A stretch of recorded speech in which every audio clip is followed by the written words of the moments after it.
Haute fréquence, les religions vues d'en bas. Vous écoutez Haute Fréquence et dans la partie dossier de cette émission, on va parler de la prière. Et si on en parle, c'est parce que aujourd'hui, les chrétiens viennent d'entrer dans le temps de carême, ce temps de préparation à la Pâque, donc un temps, on l'imagine, particulier de prière peut-être plus intense.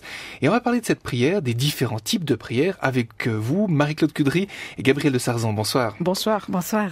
Alors vous avez réalisé un dossier à 4 mains sur ce thème de la prière. Enfin, alors, quelles étaient vos intentions ? Alors, une de nos intentions a été de comprendre ce qu'apporte la prière à celles et ceux qui la pratiquent de façon régulière. Oui, et puis on s'est intéressé à différentes formes qu'elle peut prendre, comme aux définitions qu'on peut lui donner.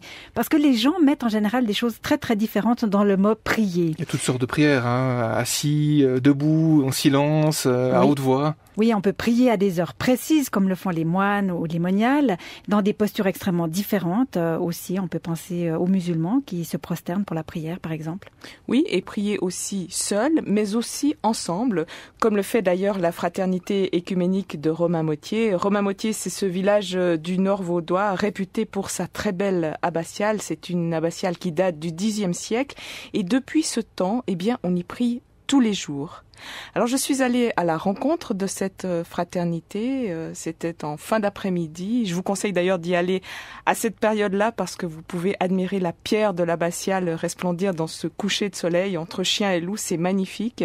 Et donc j'ai rencontré les gens, ils étaient une dizaine à l'issue de la prière et je leur ai demandé ce qu'ils pensaient de la prière et de son utilité.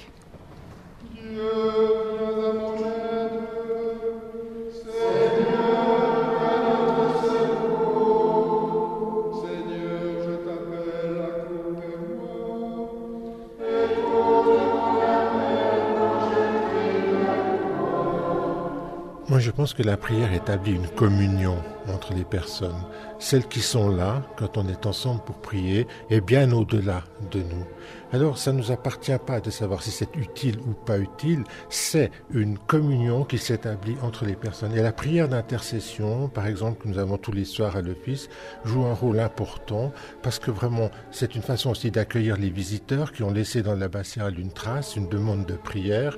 C'est une façon aussi de nous porter les uns les autres, de porter les amis, nos familles, tous ceux avec les églises avec lesquels nous sommes en communion. Et dans ce sens-là, je crois que la prière, ce n'est pas magique, bien sûr, on ne peut pas compter sur l'efficacité, on ne la connaît pas, cette efficacité-là. Mais en tous les cas, cette prière est utile parce qu'elle nous transforme nous-mêmes, d'abord. Elle transforme mon rapport au Christ d'abord, et comme on approfondit cette relation à Jésus à travers le chant des psaumes, à travers les lectures bibliques, petit à petit, moi j'observe que cette prière me transforme, nous transforme dans ma façon d'être par rapport aux autres, progressivement. Alors voilà, ça je pense que dans ce sens-là, c'est déjà une utilité énorme dans la vie du monde aujourd'hui. Me voici, Seigneur, je viens faire ta volonté. Alors la prière est très utile pour moi. Elle nous fait grandir dans la foi. Et puis, elle nous donne plus de couleur à notre vie. Alors pour moi, la prière est indispensable. Et je me rappelle le jour où j'ai découvert la prière en silence, c'était quelque chose d'extraordinaire. Et le fait d'être aussi en groupe, ensemble, en silence, ça crée aussi une communion avec Dieu, une communion entre nous. Et c'est quelque chose, c'est une expérience qui est très forte pour moi.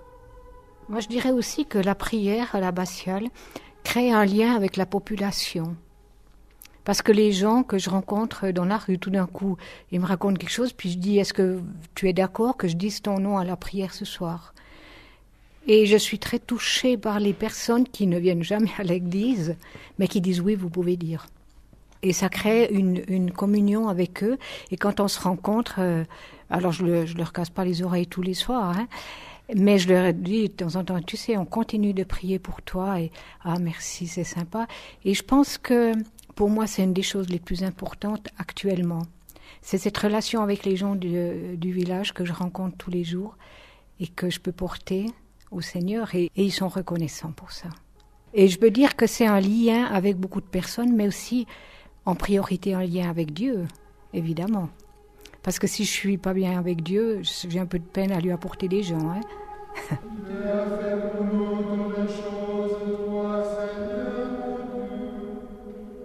Pour moi, la prière, je me vois ce matin en train de dire aux jeunes, prier est une relation privilégiée avec Dieu. Aimer est un moment de confidence, est un moment de dialogue avec Dieu, donc un moment intime où on est dans ce moment-là où on peut être seul à seul avec Dieu, face à face, avec celui qu'on aime, tout compte fait. Donc c'est vrai que pour moi la prière est importante, autant qu'avec celui que j'aime. Il n'attend pas toujours de moi que je lui fasse des salam aleik toute la journée et me dire « Ben voilà, je suis moi, et bonjour, bonjour Dieu, bonjour Dieu le Père, bonjour Dieu le Fils. Si j'ai le temps de venir à l'office, je peux venir. Mais si vraiment je ne peux pas, j'allais dire, lui me connaît, il sait ce que j'ai à faire. Et je sais que si je crois tout au fond de moi ce que je dis, ce que j'ai fait, ce dont j'ai besoin à ce moment-là, eh bien il va me l'accorder.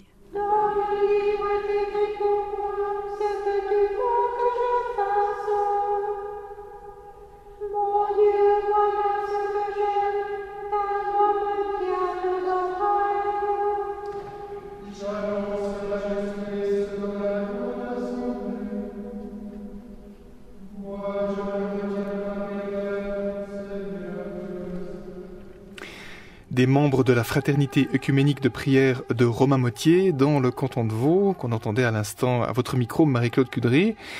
Gabriel de Sarzan, je me tourne vers vous. Est-ce qu'on peut définir ce qu'est la prière, en quelques mots, de manière un peu synthétique? Il est très difficile, Fabien, d'apporter une ou la définition de la prière. Il y a plusieurs critères qui doivent être pris en compte pour la définir, ne serait-ce que la religion dont on parle. Alors, pour rester dans une tradition chrétienne, je suis allée interroger l'écrivaine française Jacqueline Kellen, une écrivaine qui a écrit une 30aine d'ouvrages, dont Les femmes de la Bible, par exemple. Et je lui ai demandé ce que signifie pour elle prier. Alors, il me semble que lorsqu'on dit prier, on entend aussitôt les mots. Prier avec des mots, prière vocale, prière verbale. Alors, prier, c'est tout un éventail. Il y a par exemple, on raconte, c'est un très beau, très joli fabliau du XIIe siècle, donc c'est un récit à la fois édifiant et un petit peu comme dans les mystères du Moyen-Âge. Hein. On raconte l'histoire du jongleur de Notre-Dame. Donc c'est quelqu'un, un acrobate ou un saltimbanque, qui est entré, il est déjà un peu âgé, il est entré dans un monastère et il se sent vraiment ni savant, ni utile. Il voit ses autres compagnons, les moines, qui vont à la prière, qui vont aux offices, et lui se dit mais je ne sais rien faire, comment dire ma dévotion? Et puis il a une idée, il dit mais au fond je sais faire des tours, je sais sauter, faire des acrobaties, marcher sur les mains, tourbillonner. Et il choisit, c'est le XIIe siècle, le siècle qui vénère particulièrement Notre-Dame. Hein, toutes les églises et cathédrales édifiées pour Notre-Dame, pour Marie. Et devant une statue tout seul, donc il enlève sa robe de bure et dans la crypte, devant une statue de Notre-Dame, il se met à faire des tours en disant voilà, comment je peux te servir. Et c'est extrêmement touchant. Et à la fin, il est épuisé, mais il donne tout ce qu'il sait.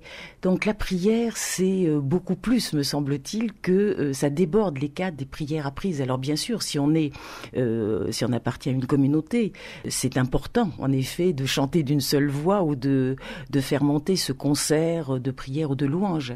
Mais je ne suis pas sûre qu'on ait à choisir. Encore une fois, c'est un élan du cœur. Et je peux danser pour Dieu, je peux chanter pour Dieu. Et puis après, alors c'est la transformation de la prière. La prière se coule dans tous les actes de la vie.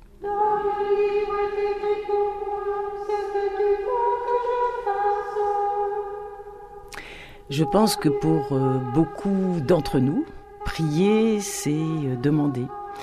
c'est le niveau élémentaire, très humain, très touchant peut-être, mais peut-être un peu superstitieux de la prière. Comme on demande d'exaucer quelque chose. C'est Oscar Wilde, je crois, qui disait on serait bien vexé, on serait bien malheureux si les dieux exauçaient nos prières.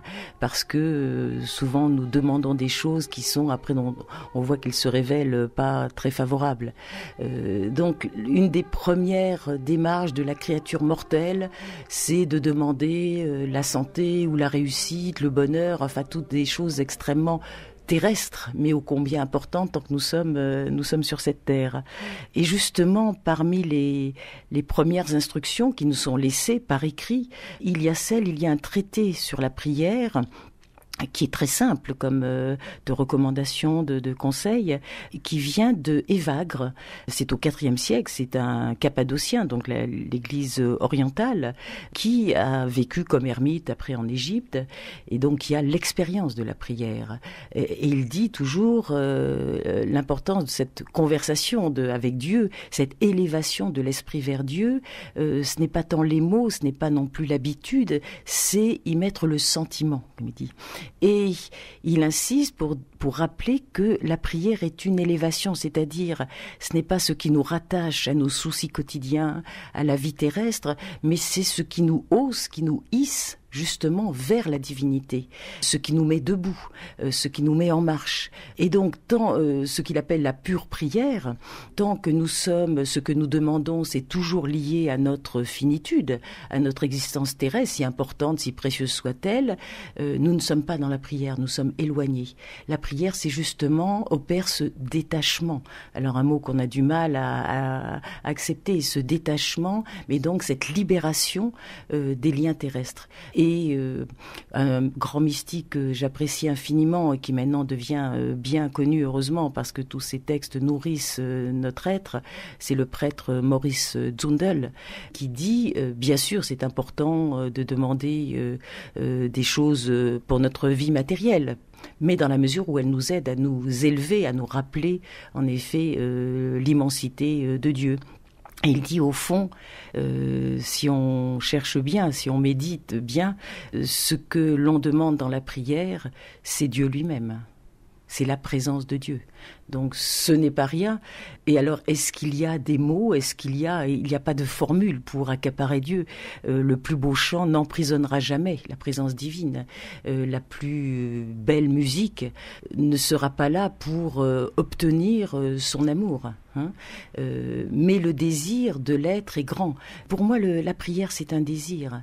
Non pas un désir au sens où on l'entend d'habitude, convoitise, accaparer, posséder, garder, thésauriser, mais le désir, ce feu du cœur, qui est en même temps, le désir est en même temps une déclaration d'amour.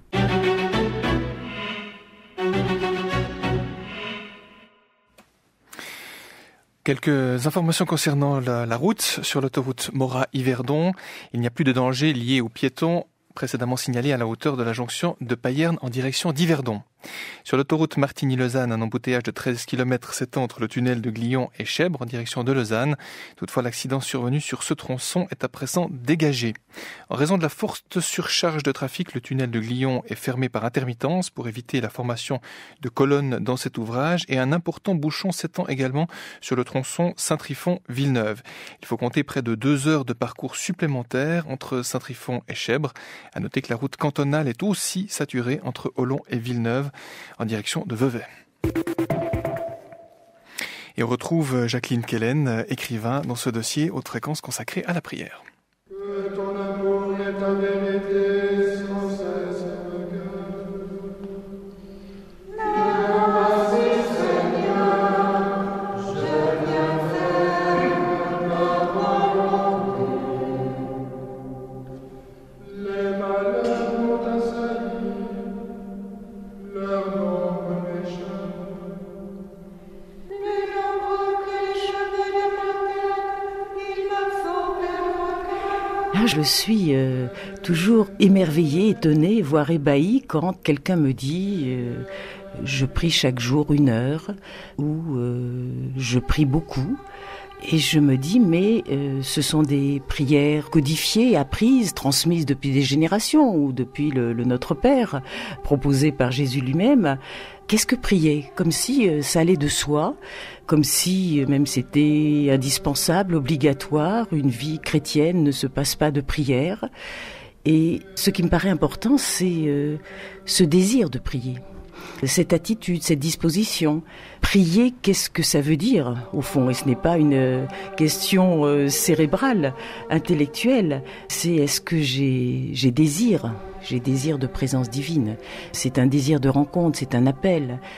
C'est un goût de Dieu, je dirais, un goût de converser, de s'élever, de s'abstraire de la vie de tous les jours, de se relier au plus précieux de notre être, qui est d'ordre immortel. Donc, est-ce que ça s'apprend? Ce qui est aussi merveilleux, c'est que, autant qu'on puisse le savoir, d'après les témoignages des civilisations que l'on a, depuis que l'homme s'est mis debout et a écrit la première civilisation, donc voici 6000 ans, eh bien, c'est comme s'il y avait un sentiment qu'on ose dire religieux, un sentiment de louange qui a habité l'être humain. Donc, il est étonné de ce qui l'entoure et devant l'immensité des cieux, devant la beauté aussi, ou peut-être parfois inquiétante de la nature. Eh bien, il lance un chant et à l'origine de toutes les civilisations, autant que je puisse savoir, il y a des chants, des odes, des hymnes, des chants de louange. Alors ça peut être en effet envers les astres ou ce qu'ils appellent les dieux, mais en tout cas il y a toujours une révérence envers des puissances supérieures. Et après, protectrices ou qu'on essaye de se concilier, dont on essaye d'obtenir les faveurs. Donc ce sentiment religieux, cette révérence envers plus grand que soi, a, me semble-t-il, toujours habité le cœur humain. Alors, est-ce que ça s'apprend ou est-ce que c'est retrouver cet élan originel d'adoration, d'émerveillement, de gratitude, peut-être, pourquoi pas, de demande et de supplication envers une puissance supérieure? Mais je pense que c'est plutôt retrouver cet élan spontané. Ce n'est pas naturel, mais c'est peut-être la signature même de l'être humain. C'est une expérience radicale et je pense que chaque priant ou chaque être spirituel ou en quête passe par cette phase de désencombrement. Alors les mots sont très rassurants. Et moi, je ne vais pas dire le contraire, j'ai une passion pour les mots. C'est une merveille. La conversation est un art extraordinaire qui se perd malheureusement. Donc les mots sont extrêmement précieux et en même temps, un jour, il faut aussi perdre les mots. Et parce que nous sommes très nus devant l'immensité. Je crois que l'expérience qui décape, qui bouleverse, mais qui est aussi une conversion du cœur, c'est cette grande stupeur, en effet. C'est aussi un grand silence. Alors vous connaissez ce conte de la tradition juive, du chassidisme, hein, ce mouvement mystique qui s'est développé surtout au XVIIIe siècle en Europe centrale et orientale, où c'est un juif qui voudrait prier, mais il est trop accaparé, et puis il a eu beaucoup de clients dans sa boutique, il n'est pas très bien, il est un peu malheureux, la synagogue est fermée, il dit mais je ne sais pas de prière, je ne connais pas de prière et je voudrais te prier, mon Dieu, comment faire? Et puis une idée lui vient, il dit mais je connais l'alphabet, donc je vais te réciter les lettres de l'alphabet, mon Dieu, et puis toi tu vas les mettre en ordre et tu en feras des prières. Celui qui demeure en moi portera beaucoup de Jacqueline Kellen à votre micro, Gabriel de Sarzan. On entend qu'il finit sur cette histoire juive. Alors on touche là d'autres traditions de prière que la tradition chrétienne. Oui, j'ai voulu savoir si la prière avait justement des éléments qui sont communs aux multiples traditions religieuses. Je vous propose d'entendre à ce sujet Jean-François Habermacher. Il est pasteur, enseignant en théologie et directeur de Cèdre Formation à Lausanne. Bien sûr qu'il y a au sein des différentes traditions religieuses de multiples définitions de la prière. On pourrait parler de la prière chrétienne, de la prière musulmane, de la prière bouddhiste, etc. Moi, ce qui m'intéresse, dans un premier temps, c'est d'essayer de comprendre ce que la prière dit de l'homme. Donc, l'aspect qu'on pourrait qualifier d'anthropologique. Et, à mon avis, la prière, d'un point de vue de l'homme, dit une posture, c'est-à-dire la manière dont l'être humain se situe par rapport au mystère de la vie. Une des grandes expériences de la condition humaine, c'est celle que nous ne maîtrisons pas toutes les choses de la vie. Nous sommes touchés, affectés, débordés par ce qui nous arrive, et nous faisons tous l'expérience que la vie est en excès, se tient en excès. Et la prière, au fond, n'est rien d'autre qu'une manière de se situer par rapport à cet excès. Qu'est-ce que je fais quand je suis confronté à quelque chose qui me déborde, qui m'interpelle, qui me touche, me remet en question? Fondamentalement, pensons aux choses difficiles, douloureuses de la vie, mais pensons aussi aux choses merveilleuses de la vie, la joie, l'amour. Qu'est-ce qui se passe en moi? Est-ce que je considère que il y a un au-delà de moi-même à qui je peux rendre grâce de cela ou pas? Est-ce que je considère que tout s'arrête avec mon propre espace et mon propre environnement? Donc, prier ou ne pas prier, c'est engager une attitude de l'être humain par rapport à ce qu'il ne contrôle pas, à ce qui se tient en excès par rapport à lui. Celui qui demeure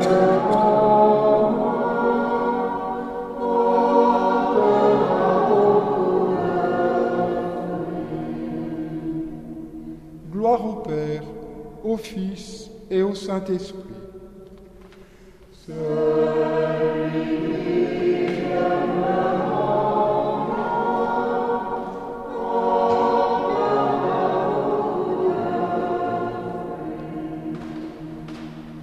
Au fond, nous ne savons pas si Dieu existe et nous ne savons pas si Dieu n'existe pas. Prier ou ne pas prier, c'est dès lors se positionner face à ce mystère-là. Pour moi, ça c'est un des premiers points, un point essentiel de la réalité anthropologique de la prière. Il y en a une deuxième qui me paraît tout aussi essentielle. La prière est un langage. C'est un langage, et ça je crois qu'on peut dire que c'est un invariant que l'on trouve dans toutes les traditions religieuses. C'est un langage qui est fait à la fois de paroles, qui est fait de gestes, donc de rituels, et qui est fait de silence. Par la parole, l'homme porte l'existence, son existence, devant la source de l'existence, devant le mystère de l'existence. Par le geste, par le rite, il implique le corps qu'il est, lui-même, et par le silence, il se rend disponible à une forme de connivence, de reliance avec ce qu'il considère être la source des choses. Quelques noms qu'on pourra lui donner, qu'il s'agisse d'un dieu, qu'il s'agisse des dieux, qu'il s'agisse de la nature, mais dans tous les cas, l'homme reconnaît l'existence d'un autre niveau de conscience ou d'une autre forme de réalité, plus large, débordant sa propre réalité. Au départ, certainement, l'homme vivait de cette expérience de sa fragilité, de sa précarité, de sa vulnérabilité. Et par la prière, par le geste, le rite, il cherchait, d'une certaine manière, à se concilier l'inconnu, à faire face à l'énigme, au mystère et aux inconnus que représentait pour lui la vie dans le monde. C'est pas pour rien qu'au départ, la prière est souvent en lien avec le sacrifice. Par le sacrifice et par la prière, l'homme cherche à se concilier l'inconciliable. Je pense que ça, c'est une des sources, une des bases de la prière. Mais en même temps, il y a un deuxième aspect. Au fond, la prière est une manière d'exprimer ce qui tient à cœur, ce qui touche au plus près l'être humain. Nous sommes des êtres de manque et de désir.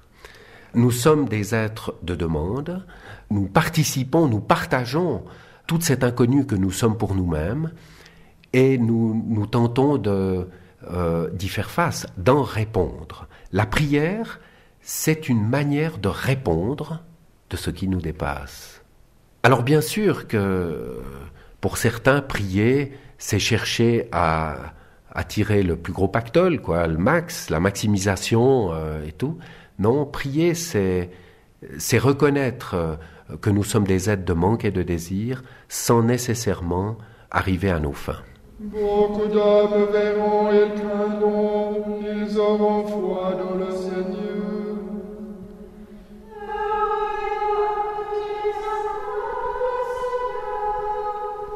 Ce qu'il faut bien voir, c'est que chaque tradition religieuse va colorer ces structures universelles en fonction de leur propre approche et de leur propre spécificité. Donc, toutes les formes ou les types de prières ne seront pas les mêmes, mais elles reposent sur une structure commune, qui est à la fois celle du langage, parole, geste et silence. Mais il faut bien voir que la prière, si elle est une posture, c'est-à-dire une manière d'être au monde, une manière d'exister dans le monde, la prière peut également habiter chaque fait et geste du quotidien. Arroser une plante, ouvrir une porte, faire la vaisselle, rencontrer une personne, œuvrer dans son travail avec présence et attention, au service d'un plus grand que soi, toute la vie peut devenir prière en ce sens. Christ, sauveur du monde, ton salut est pour tous les peuples. Pour les chrétiens, qui dans de nombreux pays souffrent pour leur foi, sont rejetés, condamnés au silence. Seigneur, prends pitié, Kyrie eleison.